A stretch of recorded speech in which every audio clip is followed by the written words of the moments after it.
Episode 604 sampai 605. Kisah Ariel dan Kaori. Setelah Melissa menjawab telepon, ekspresi seluruh badannya menjadi lamban, dan pupil matanya pusing. Dia sepertinya kehilangan jiwanya seketika saat memegang telepon. Ketika Ariel melihat ini, dia tidak bisa menahan diri untuk bertanya, apa yang terjadi? Melissa menoleh dan melihat Ariel. Matanya seperti sebesar telur, dan dia membuka bibirnya dan berkata kepada Ariel, coba tebak apa yang terjadi dengan pesta ulang tahun Naufal. Ariel mengangkat bahu, berkata, kamu mengatakan Susanoo begitu buruk. Dia pasti tidak akan membiarkan Naufal pergi dengan mudah. Melissa menyadari bahwa dia masih memegang telepon saat ini. Perlahan menurunkan tangannya, menarik napas dalam-dalam dan berkata, Naufal mati. Ariel mengerutkan kening. Meninggal. Apakah dia meninggal di pesta ulang tahun? Susanoo bisa begitu kejam sehingga dia bahkan tidak akan membiarkannya melewati ulang tahun Naufal. Bagaimana bisa dia meninggal? Ariel bertanya. Melissa menggeliat tenggorokannya dan menelan dengan jelas sebelum dia berkata, hadiah ulang tahun yang dikirim Susanoo ke Naufal adalah peti mati mahoni. Naufal gantung diri di depan semua ucapan selamat ulang tahun. Ariel tidak menyadarinya. Duduk tegak, peti mahoni digunakan sebagai hadiah, dan Naufal dipaksa mati di depan publik. Kekejaman alami Susanoo Wibowo ini benar-benar melampaui imajinasi Ariel. Tidak heran Melissa mengaguminya dengan posisi tinggi. Sepertinya orang tua ini tidak mudah. Saat dia melakukan ini, dia tidak takut mempengaruhi ketidakpuasan orang lain terhadapnya. Ariel bertanya dengan ragu. Melissa tersenyum pahit. Bahkan ayahnya bersembunyi di toilet, diam-diam memanggilnya untuk menginformasikan masalah ini. Siapa yang berani tidak puas dengan masalah ini? Kamu masih tidak mengerti seberapa kuat pencegahan Susanoo terhadap komunitas Indonesia di Amerika ini. Meski generasi muda tidak mengenalnya, generasi tua cukup iri padanya. Bahkan penyebutan ekspresi Susanoo akan membuat wajahnya lebih buruk, berubah. Dan saya percaya bahwa mulai hari ini, bahkan orang-orang muda itu tidak akan berani memandang rendah dia lagi. Melissa tersenyum pahit. Situasi yang pernah diguncang Susanoo di distrik Indonesia hampir menjadi simbol sebuah era. Dan sekarang, meskipun Susanoo sudah tua, kekuatannya tetap sama. Masalah ini di pesta ulang tahun Naufal. Saya tidak tahu berapa banyak orang yang akan ditinggalkan dengan bayangan psikologis. Tetapi orang-orang ini terlambat untuk menghindari Susanoo. Bagaimana mereka berani tidak puas dengan Susanoo? Di seluruh wilayah Indonesia, tidak ada keluarga yang dapat bersaing dengan keluarga Wibowo. Dan di bawah pencegahan Susanoo Wibowo, mereka tidak akan pernah memiliki keberanian untuk bergabung. Dan tidak ada yang mau memusuhi keluarga Wibowo. Lebih penting lagi, bahkan mereka yang marah dengan Susanoo, mereka juga memiliki mentalitas kebetulan, yaitu Susanoo sudah tua dan telah hidup lama. Butuh waktu untuk membunuhnya. Jadi mengapa tinggal bersamanya? Lakukan yang benar dengannya. Tingkatkan risikonya. Saya tidak begitu mengerti. Tapi dia tidak sendirian di daerah Indonesia. Begitu orang-orang ini bergandengan tangan untuk menghadapinya, dapatkah Susanoo benar-benar menjadi lebih baik? Ariel bertanya dengan rasa ingin tahu. Berapa banyak orang yang menurutmu berani pada Susanoo? Dan berapa banyak orang yang berani bergandengan tangan? Sekarang orang-orang itu. Saya khawatir mereka semua mendidik junior mereka dan menjauh dari keluarga Wibowo, kata Melissa. Ariel tersenyum tak berdaya. Dia tidak menyangka bahwa distrik besar Indonesia akan menjadi sekelompok gangster yang dihancurkan sampai mati oleh Susanoo sendirian. Dan dia bahkan tidak berani mengeluh. Benar-benar tempat yang membosankan. Itu karena sekelompok orang pengecut yang membuat Susanoo begitu merajalela. Ariel berkata dengan jijik. Ada kebenaran tertentu dari kata-kata ini. Jadi Melissa tidak membantahnya. Lagi pula, betapa orang lain tidak ada hubungannya dengan dia. Dia sangat mengkhawatirkan keselamatan Ariel. Jika Susanoo ingin berurusan denganmu, kamu harus berhati-hati. Melissa mengingatkan. Ariel tiba-tiba memikirkan sesuatu, dan tersenyum. Bertanya pada Melissa, jika saya menentang Susanoo, apakah kamu akan menjadi pengamat? Atau kamu akan berdiri di sisi saya? Tentu saja aku ada di pihakmu. Melissa berkata tanpa berpikir. Baginya, Masalah seperti ini sama sekali tidak perlu diperhatikan. Tapi ini akan memengaruhi keluarganya. Dan bahkan menghancurkan keluarganya. Ariel melanjutkan. Wajah Melissa merah. Dia bisa memberikan segalanya untuk Ariel. Tetapi pada saat yang sama, dia menjadi orang yang tidak berbakti. Karena urusannya sendiri mempengaruhi orang tuanya. Ini jelas bukan sesuatu yang harus dilakukan seorang anak perempuan. Setelah hening lama, Ariel tidak mengganggunya, tapi menunggu jawabannya dengan tenang. Setelah sekian lama, Melissa mengangkat kepalanya dan memandang Ariel dengan marah, cinta dan keluarga. Saya memilih yang pertama. Jika saya menjadi anak yang tidak berbakti, saya akan membayar hutang saya di kehidupan selanjutnya. Ariel menarik napas dalam dan menghembuskan napas. Dia berpikir bahwa keraguan Melissa akan membuatnya memilih sebuah keluarga. Tetapi dia tidak berharap bahwa dia akan memperkuat keyakinannya pada cinta yang tidak pernah diharapkan oleh Ariel. Ariel mengulurkan tangannya, menyentuh kepala Melissa dan berkata, "Gadis bodoh, kapan saja? Tidak ada yang sepenting orang tuamu." "Betulkah? Bagaimana denganmu?" Melissa mengangkat kepalanya tidak setuju. Ariel mengangkat alisnya dan berkata, "Saya adalah pengecualian. Tidak bisakah aku menjadi pengecualian? Aku juga harus menjadi pengecualian." Melissa berkata dengan keras kepala. Ariel menggelengkan kepalanya dan berkata, "Orang tuamu memperlakukanmu seperti ratu. Tapi aku tidak pernah menikmati perlakuan sebagai seorang putra. Jadi situasi kita benar-benar berbeda." Melissa juga ingin membantah. Ariel langsung mengulurkan tangannya untuk menutup mulut Melissa. Bergegas untuk berbicara. "Terlepas dari apakah pilihan sejatimu di hati kamu akan berubah. Dengan kalimat barusan, saya tidak akan membiarkan keluargamu terpengaruh. Jangan khawatir. Tidak ada yang bisa menyakiti keluargamu sebelum aku jatuh." Mata Melissa berangsur-angsur menjadi kabur. Pada saat ini, dia merasa dikelilingi oleh rasa aman yang kuat. Kata-kata Ariel tampaknya merupakan janji teraman di dunia. Selama Ariel ada di sana, tidak ada yang akan menyakitinya. Melissa akhirnya merasakan sebagian kebahagiaan Kaori. Meskipun dia tahu itu mungkin hanya 1%. Melissa merasa puas bahkan untuk 1 dari 1000. "Aku akan pergi ke perusahaan." Ariel pergi setelah berbicara. Melissa menatap pintu dengan bingung. Lapisan kabut segera menutupi matanya. Dan dia menyeka air mata dengan tangannya. Senyuman muncul dari sudut mulutnya. "Perasaan ini sangat bagus. Aku tidak menyangka aku akan iri pada Kaori sedemikian rupa. Ariel, apakah kamu mau memberiku kesempatan?" Melissa berkata pada dirinya sendiri. Ariel, yang datang ke perusahaan, pergi jauh-jauh ke kantor Hendrik. Tidak ada yang berani menghentikannya. Bagaimanapun, posisi Ariel di perusahaan terkenal. Siapapun yang melihatnya akan dengan sopan memanggil Presiden Ariel. "Saudara Ariel." Ketika pintu kantor dibuka, Hendrik tanpa sadar berdiri ketika dia melihat Ariel. "Yah, semuanya tidak terlalu merepotkan," Ariel berkata pada Hendrik sambil tersenyum. Hendrik menggelengkan kepalanya dan berkata, "Ini semua masalah sepele. Jangan khawatir, saudaraku. Saya akan dapat menyelesaikannya segera." Ariel berjalan ke jendela dari lantai ke langit-langit, yang menghadap sebagian besar wilayah Indonesia di Amerika. Dan itu adalah tempat dengan pemandangan indah. "Ada masalah lain yang lebih besar. Bisakah kamu menahannya?" kata Ariel. Jelas bukan hal yang sepele untuk dianggap sebagai masalah besar oleh Ariel. Hendrik tidak berani membuat janji dengan enteng.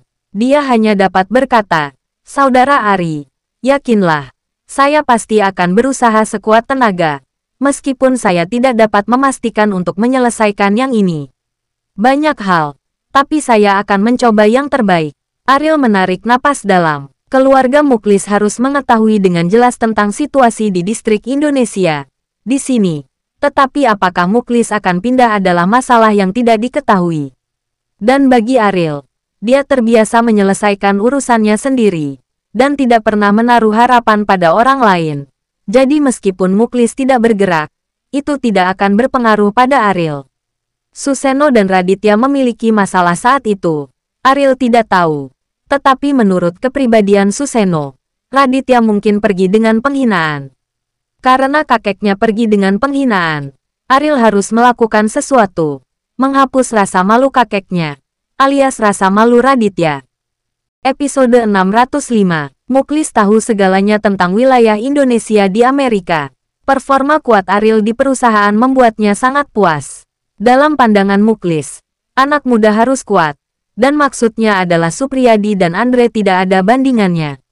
Kekuatan kedua orang ini paling banter hanya bisa disebut bung, bukan kekuatan sebenarnya. Di bawah perlindungan keluarga Muklis, mereka berani sombong. Tapi Ariel berbeda. Arogansi berasal dari tulangnya dan tidak akan diganggu oleh faktor eksternal. Sekarang Suseno telah keluar dari gunung dengan temperamen yang lama. Muklis memiliki harapan yang lebih kuat untuk komunitas Indonesia.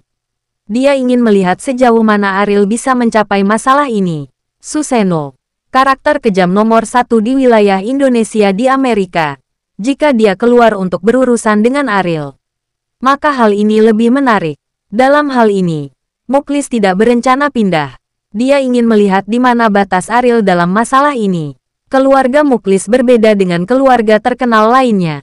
Meskipun mereka tidak terkenal, mereka lebih banyak mengontrol ekonomi dan kekuasaan. Dan pewaris aset semacam ini membutuhkan bakat dengan kemampuan kontrol yang luar biasa. Supriyadi dan Andre sama sekali tidak memiliki kemampuan kontrol seperti ini. Ketika keluarga Muklis diserahkan kepada mereka, mereka hanya akan menurun dari hari ke hari dan tidak akan pernah menjadi lebih kuat.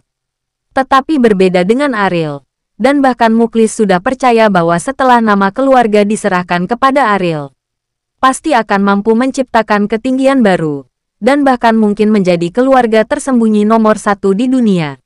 Yang terpenting, Ariel adalah orang yang paling bisa diharapkan memimpin keluarga Muklis ke level itu. Saat ini, tidak ada yang bisa membayangkan betapa pentingnya Ariel dalam pikiran Muklis, dan bahkan Muklis tidak dapat memposisikannya dengan jelas.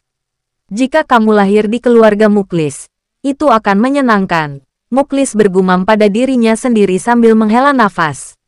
Inilah yang dia rasa paling disesalkan. Ariel tidak lahir di keluarganya, tidak memakai marganya. Ini penyesalan terbesar. Namun, penyesalan semacam ini tidak akan memadamkan harapan Muklis terhadap Ariel. Juga tidak akan menjadi penghalang antara dia menyerahkan keluarganya kepada Ariel. Selama keluarganya terlihat bisa memasuki level itu seumur hidup, bagi Muklis, nama keluarga Ariel sama sekali tidak penting. Pintu ruang kerja tiba-tiba diketuk. Muklis mengerutkan kening.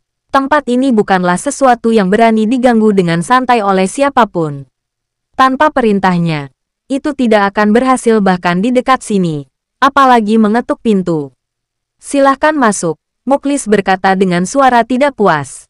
Setelah pintu dibuka, Supriyadi dan Andre masuk. Supriyadi memiliki ide yang sangat tidak masuk akal sebelumnya, yaitu untuk membunuh kakeknya dan langsung menggantikan posisinya jadi patriark. Dengan cara ini, tidak perlu khawatir tentang ancaman yang ditimbulkan oleh Ariel. Tetapi setelah memikirkannya lama, dia tidak berani melakukan ini, karena begitu dia gagal, nasibnya akan sengsara, dan itu akan terjadi. Menjadi sulit untuk melihat hari dalam hidupnya, Supriyadi tidak memiliki keberanian untuk mengambil sisa hidupnya sebagai taruhan. Apa yang sedang kamu lakukan? Muklis bertanya dengan tidak puas. Kakek, kami berharap kamu juga memberi kami kesempatan untuk membuktikan diri, kata Supriyadi. Andre menjawab, ya, kami hanya ingin memiliki kesempatan untuk bersaing dengan Ariel. Saya harap kakek setuju. Muklis memandang keduanya dengan jijik. Ini adalah cucunya. Tetapi saat ini, status keduanya di benaknya jelas kurang dari 1 dari 30 juta manusia yang tak bisa diandalkan. Situasi ini juga menggelikan. Saat Ariel berada di keluarga Wibowo, ia diperlakukan sebagai sampah oleh neneknya. Dan neneknya itu masih keluarga dari Muklis mempunyai marga Muklis. Nenek Ariel, alias Sari Muklis bahkan dengan sengaja menelantarkan Ariel dan membuat onar bagi Ariel di mana-mana. Namun, setelah sampai di keluarga Muklis, Ariel begitu terikat dengan kepala keluarga dari neneknya, alias Muklis. Ini mungkin ironi paling kuat dari Sari Muklis, bukan? Dulu Sari Muklis diusir dari rumah Muklis karena menikahi Raditya Wibowo. Tapi sekarang terbalik, Muklis sangat menghargai Ariel. Apa haknya untuk membenci Ariel? Jika Sari Muklis masih hidup, dia pasti akan menyesali pilihannya. Harus marah karena kebodohannya. Apa kamu? Muklis bertanya dengan jijik. Supriyadi dan Andre keduanya memiliki wajah yang sangat jelek. Dan keempat kata ini sepertinya tidak menghargai mereka. Kakek, bukankah Ariel dihargai oleh Vijay? Apa masalahnya? Kata Andre dengan ekspresi tidak puas. Muklis tersenyum. Supriyadilah yang tertawa terbahak-bahak mendengar kata-kata ini. Dia benar-benar tidak menyangka Andre akan mengatakan itu. Tidakkah menurutmu kata-kata ini sangat konyol? Bukankah itu hanya dihargai oleh Vijay? Tahukah kamu apa artinya dihargai oleh Vijay? Muklis berkata dengan jijik. Bisakah dia memastikan bahwa keluargaku memasuki level itu? Semuanya sekarang masih belum diketahui. Kata Supriyadi enggan. Dulu dia punya Aisila agar bisa mengancam Ariel. Tapi sekarang Aisila ada di tangan Muklis. Dia tidak memiliki chip tawar untuk mengontrol Ariel. Jadi dia tidak punya pilihan lain selain berjuang untuk kesempatan itu sendiri. Muklis berdiri, berjalan ke Supriyadi. Desakan tekanan membuat Supriyadi sulit bernapas. Hanya berdiri di depan Muklis membuatnya merasa seolah-olah akan mati lemas. Bagaimana denganmu? Modal apa yang kamu punya? Apa kamu bisa dibandingkan dengan dia? Muklis bertanya. Supriyadi mengepalkan tinjunya tanpa sadar. Dulu Ariel adalah bawahannya. Kini telah berubah. Ariel kini menjadi orang dengan status tertinggi di benak kakek. Perubahan status ini membuat Supriyadi tidak bisa terima. Selama kakek memberi saya kesempatan, saya bisa membuktikan diri. Supriyadi mengertakkan gigi. Kamu menginginkan kesempatan. Oke, aku akan memberimu kesempatan. Tapi jika kamu mati di tangan Ariel, aku hanya akan berasumsi bahwa kamu belum melihat apa-apa. Jika kamu ingin pergi ke Amerika, saya tidak akan menghentikannya. Tetapi saya ingin memperingatkan Anda. Singkatnya, meninggalkan pulau ini, hidup dan matimu tidak ada hubungannya dengan keluargaku. Kata Muklis. Supriyadi tidak menyangka bahwa Muklis alias kakeknya akan begitu kejam. Tetapi semuanya telah mencapai titik ini. Supriyadi tidak punya pilihan lain. Jika dia tidak memperjuangkannya, keluarga Muklis ditakdirkan untuk jatuh ke tangan Ariel. Ini adalah sesuatu yang tidak akan pernah dia terima. Baik, kata Supriyadi dengan gigi terkatup. Bagaimana denganmu? Muklis menoleh ke Andre. Alis Andre melonjak. Dia tahu orang seperti apa kakeknya itu. Dan tidak akan pernah melanggar kata-katanya ketika dia mengatakannya. Artinya jika keduanya jatuh ke tangan Ariel, Muklis tidak akan pernah ikut campur. Dalam hal kekuatan Ariel, Andre tidak yakin bisa menjadi ancaman baginya. Begitu dia pergi dari sini, itu berarti menempatkan diri di tempat yang berbahaya. Dan dalam situasi ini, berat, Andre jelas bisa menjadi penonton, menunggu keduanya bertarung sampai mereka kalah. Bukankah lebih baik dia maju ke depan untuk membereskan kekacauan ini? Kakek, saya bersedia tinggal di keluarga untuk mengurus urusan keluarga, kata Andre. Supriyadi memandang Andre dengan takjub. Mereka sebelumnya setuju untuk berurusan dengan Ariel bersama. Tetapi Andre akan berubah pikiran saat ini. Andre, kamu. Sebelum dia selesai berbicara, Andre menyela. Saudaraku, keluarga masih membutuhkan seseorang untuk berbagi urusan dengan kakek. Kamu ingin membuktikan diri sendiri. Tetapi saya tidak membutuhkannya. Supriyadi mengertakkan gigi. Ini sangat konyol. Dia akan munafik saat ini. Jangan menyesalinya. Setelah Supriyadi selesai berbicara, dia meninggalkan ruangan. Andre membungkuk pada kakeknya dengan hormat dan berkata, "Kakek, aku akan keluar dulu." Muklis mengangguk. Pikiran hati-hati Andre. Dia bisa melihatnya sekilas. Andre memiliki banyak kepintaran. Dan kepintaran kecil ini memang akan membawa keuntungan baginya pada suatu saat. Tapi sayang jika kepintaran semacam ini tidak bisa sampai ke panggung besar. Yang artinya pola Andre tidak akan berhasil, terlalu besar, dan ditakdirkan untuk tidak menjadi sukses nyata. Semakin melihat kedua orang ini, Muklis semakin merasa bahwa Ariel sangat baik. Tidak ada salahnya jika tidak ada perbandingan. Setelah keduanya pergi, kata Muklis sambil menghela nafas. Ia pernah mengira bahwa Andre ada di keluarga Muklis suatu saat bisa diandalkan. Dan akan jadi orang yang paling luar biasa. Tetapi setelah dibandingkan dengan Ariel, Andre hanyalah pemborosan yang tidak berharga. Bersambung.